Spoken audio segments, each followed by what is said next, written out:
లేదు సార్, అలాంటిదేమీ లేదు. తలకి చిన్న గాయమే అయింది. లేదు సార్, అంతా నేను చూసుకుంటాను. ఓకే సార్, టెన్షన్ పడద్దు. జై హింద్. లోపలికి రావచ్చా సార్? రండి. ఏంటి ఇలా వచ్చారు? ఎందుకొచ్చారు? ఏం లేదు సార్, ఊరికే చూసేసి వెళ్తామని. ఇది మీకే తీసుకొచ్చాను. పెద్దగా ఏం గాయం అవ్వలేదు కదా. మీరు ప్రాణంతో ఉండాలని నేను దేవుడి దగ్గర ప్రార్థన చేసుకుంటాను. మీకు ఒక విషయం తెలుసా? మీలాగా హానెస్ట్గా ఉండేవారు, మీలాంటి రెస్పాన్సిబిలిటీగా ఉండే పోలీస్ వారే ఈ ఊరికి కావాల్సింది. అర్థమైందా సార్? భయపెట్టడానికి వచ్చావా? అరే రే రే రే రే రే రే, ఏం సార్ ఇలా చెప్పేశారు? నేను మీకు సజెషన్ ఇస్తున్నాను. ఈ డేంజర్ అంతా తలుపు తట్టి లోపలికి రావచ్చని అడగదు కదా. ఎప్పుడెక్కడి నుంచి వచ్చి మన మీద దాడి చేస్తుందో అని చెప్పలేం కదా. అదే చెప్పడానికి వచ్చాను. పోలీసు పనిలో చేరినప్పటి నుండి ఇటువంటి చిన్న చిన్న గాయాలు అవుతూనే ఉంటాయి. అదంతా సహజమే. నిన్ను చూసి నేను భయపడి పారిపోతాననుకుంటే అది నీ తప్పుడు అంచనా. నేను ఏ ఊరు వెళ్ళినా సరే అక్కడున్న క్రిమినల్స్ క్యారెక్టర్ని మార్చేస్తాను. క్రిమినల్స్ అందరినీ క్లోజ్ చేస్తాను. అదే నా డ్యూటీ. మీరు ఇలాగంతా ఆలోచించకూడదు సార్. ఈరోజేమో ఒక ఫ్లవర్ బొకేతో ఒక లవర్ లాగా మిమ్మల్ని చూడ్డానికి వచ్చాను. కానీ మిమ్మల్ని పూడ్చడానికి నేను రాకూడదు కదా. ఏంటి భయపెడుతున్నావా? మీరు అలా అనుకుంటే అనుకోండి, సజెషన్గా అనుకుంటే సజెషన్గా తీసుకోండి. నమస్కారం sir. Get out. Get well soon.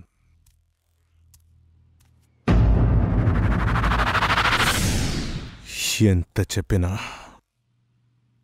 వాడు వినట్లేదు. అర్థం చేసుకుంటాడు, తొందరలో అర్థం చేసుకుంటాడు. శంకర్ సింగ్ని ఎదుర్చుకోవడానికి ప్రయత్నం చేస్తే దానికి రిజల్ట్ ఏమవుతుందని వాడు అర్థం చేసుకుంటాడు. ఏ విక్రమ్, ఆ ఇన్స్పెక్టర్ గార్డ్ని ముక్కలు ముక్కలుగా నరికి ఫోటో తీసి వాట్సాప్లో పెట్టు. వాడు ఫ్యామిలీ ఫ్రెండ్స్, తెలిసిన వారు తెలియలేని వారు చూసి ఫీల్ చేస్తారు.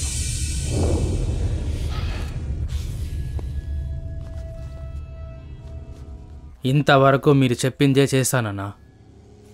ఇలాంటి హత్యలు నేను చేయలేను అన్నా. అప్పుడైతే ఇప్పుడు చేసి అలవాటు చేసుకో, లేదంటే అభిజిత్ సర్కార్ మన అందరినీ చంపేస్తాడు. విక్రమ్, వాడిని చంపమని చెప్పాను నిన్ను.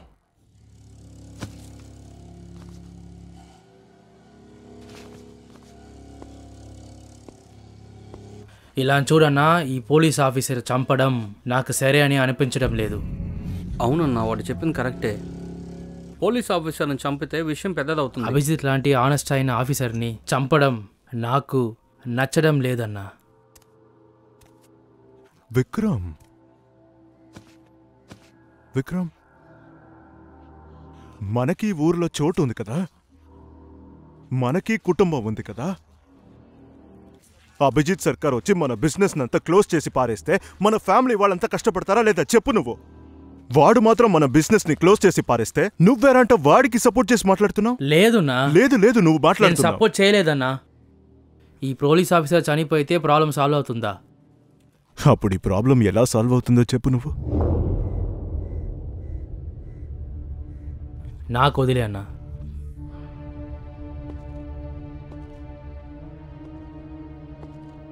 ఇంతవరకు మన ఊర్లో జరిగిన అన్ని విషయాలు నేనే చూసుకున్నాను కదా, కానీ అది నా స్టైల్లో.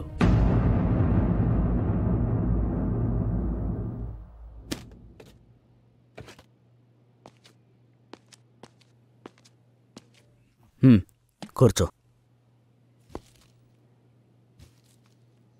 చెప్పు, ఏంటి ఇలా వచ్చావు? ఇక్కడి నుంచి వెళ్ళిపోండి సార్. ఆ శంకర్ సింగ్ చూశారంటే చాలా మోసమైన వాడు.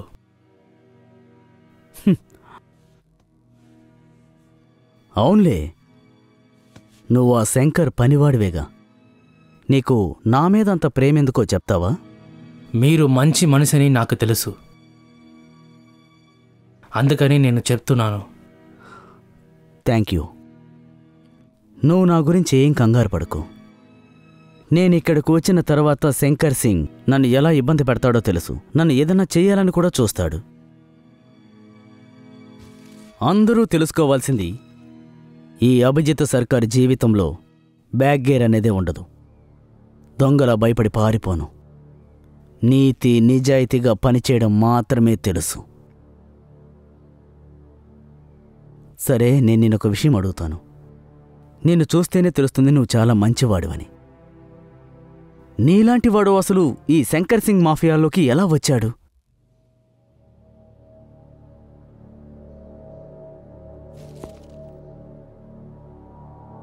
నేను ముందే చెప్పాను కదా,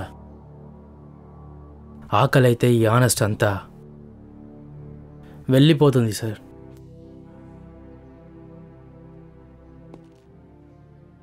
మా నాన్న ఒక ఫ్యాక్టరీలో ఒక ఎంప్లాయీగా ఉన్నారు. తప్పు జరిగిన ఆ క్వారీలో రిపోర్ట్ని పోలీసులకి ఇవ్వబోయాడు. పోయేదారిలో చనిపోయాడు. ఎక్కడికి వెళ్తున్నారు? ఈ ఫైల్లో సీక్రెట్ ఉంది, నేను వెళ్ళి పోలీసులకి ఇవ్వాలి. మా నాన్న చేతిలో ఉన్న ఫైలు కనపడకుండా పోయింది. ఇంతవరకు నాకు తెలియలేదు మా నాన్నని ఎవరు చంపారని. అమ్మ చాలా బాధపడింది. హౌస్ ఓనర్ మమ్మల్ని బయటికి వెళ్ళమన్నారు. బయటికి వెళ్ళిపో. బయటికి పోమని కదా. ఉన్నట్టుండి ఇలా వెళ్ళిపోమంటే ఎక్కడికి వెళ్ళాలి? మేము ఉన్న పొలాన్ని వెళ్ళిపోమంటే ఎలాగమ్మా? నేను నా బిడ్డ ఎలా బతకాలి? మాకేం తెలీదమ్మా ఇక్కడ. అమ్మ నేను ప్లాట్ఫామ్లోనే బతికాం. కొన్ని రాత్రులు అన్నం లేదు.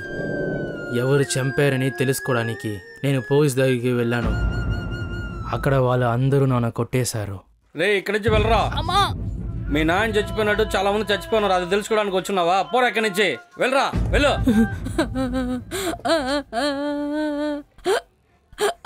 బాబు లేగు, లే నాన్న, లేగు. ఏమైంది? తాత, మా నాన్న ఎలా చనిపోయాడో తెలుసుకోవడానికి వీళ్ళు నన్ను కొడుతున్నారు తాత. ఏడవద్దు ఏడవద్దు పిచ్చోడా. ఇక్కడున్న వాళ్ళు ఎవరు చెప్పినా వినరు. డబ్బులు మాత్రమే ముఖ్యం, డబ్బులు. దా నాతో రా, తిను, బాగా తిను. నిన్ను చూస్తుంటే చాలా రోజులుగా పస్తులున్నట్టు అనిపిస్తుంది. అవును తాత, నేను తిని చాలా రోజులు అవుతుంది. తిను తిను తిను, బాగా తిను తిను. తాత, మా అమ్మ తిని 4 రోజులు అవుతుంది. తినడానికి ఏమన్నా దొరుకుతుందా? ఖచ్చితంగా దొరుకుతుంది. మీ అమ్మకు కూడా ఇక్కడి నుంచి భోజనాన్ని తీసుకువెళదాం. రే తమ్ముడు, ఇంకొక ప్లేట్ తీసుకురా.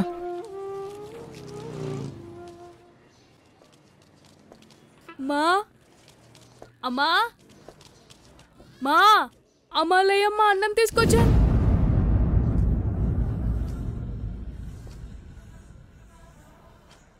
మా మా లేయమ్మా, మా లేయమ్మా, లేయమ్మా.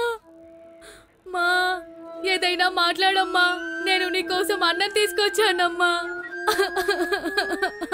మా అమ్మా.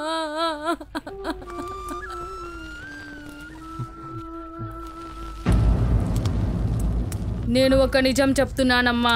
ఇక్కడ ఉన్నంత వరకు ఈ రాణిపురంలో దీనిపైన ఎవరికి అన్నానికి కష్టపడనివ్వనమ్మా. ఇది నీ మీద ప్రామిస్ అమ్మా. నేను చూసుకుంటానమ్మా. చెప్పండి కుకుంబాయ్, మనం ఏం పని చేస్తే డబ్బున్న వాళ్ళమవుతాం? చెప్పు బాయ్. బొగ్గు గనులు ఇక్కడ డైమండ్.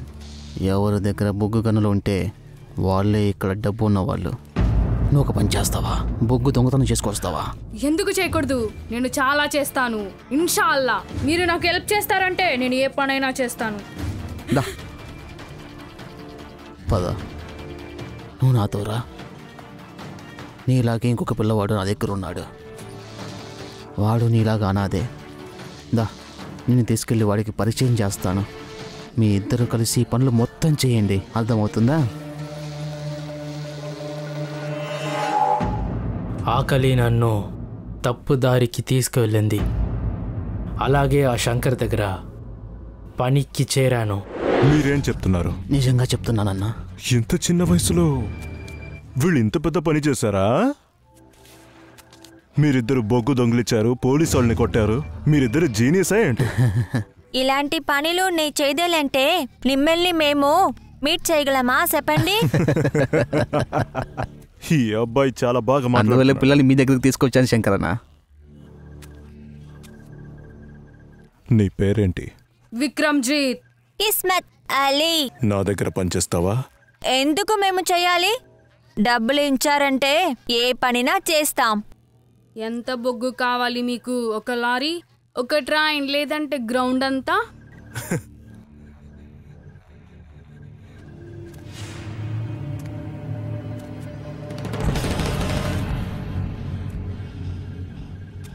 బొగ్గు గనులు మొత్తం నాకు కావాలి.